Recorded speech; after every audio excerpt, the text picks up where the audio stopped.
حين هذه القصيدة بعنوان العلماء ورثة الأنبياء من كلمات الشيخ أحمد بن منصور بن مبارك البوسعيدي، كتبها لسماحة الشيخ أحمد بن حمد الخليلي يحفظه الله تعالى. يقول فيها: رأيت بقاع الأرض تشقى وتسعد، وأسعدها ما شيد لله مسجد، وإن حل فيها العالمون تنورت،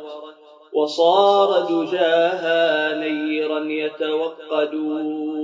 شموس وأقمار مدى الدهر نورهم، دجى الجهل من أنوارهم يتبدد، فيمم إلى لا تجد أريحية تزيل عناء النفس والنفس تسعد، ترى النور فيها ساطعا متألقا، سماحة بدر الدين شيخي أحمد،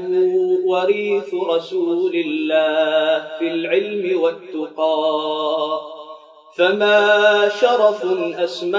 على الأرض يوجد، وقطب مدار الدين في الأرض كلها،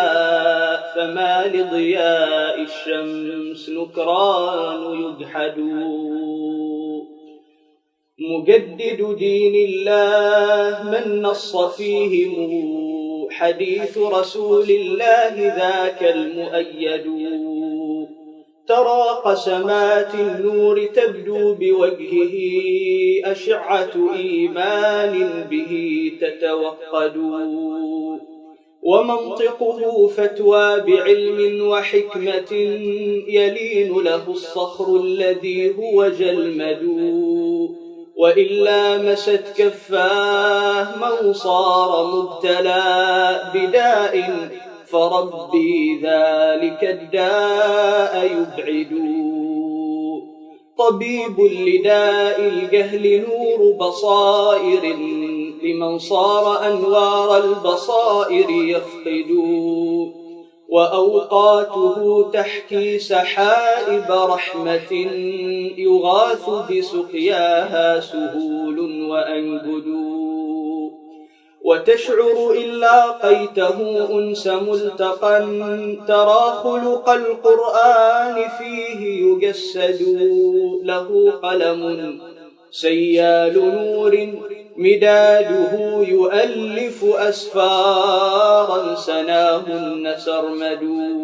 مديحي رذاذ من بحور زواخر، بأفعاله الحسنى ويكره يحمد، ولكن صفحا قد رجوت بحلمه، سماحته فوق الذي قال أحمد، أئمة أهل الاستقامة صنوهم، عليهم كرامات بها النور يشهد، وينكره من ليس يدرك فضلهم، أمامي قد شاهدته حين يصعد، أئمة عدل من خروص ويعرب، وسبق الجلنداء سبق فضل مؤيد، كذا الوارث الميمون أكرم بوارث، وصلت الهدى ثم الخليل الممجد، وعزان أعني نجل قيس، فإنه نظيرهم فضلا له طاب مرقد، لقد شربوا من منبع الدين صافيا، بلا بدع مما به الآن توجد، بما جاء جبريل به لمحمد، عليهم صلاة الله ما لاح فرقد، كما شربوا من ذلك النبع قبلهم، ميامين أهل النهروان وما صدوا، وما نقموا من فعلهم غير أنهم لزيد وعمر دينهم لم يقلدوا، وما ضرهم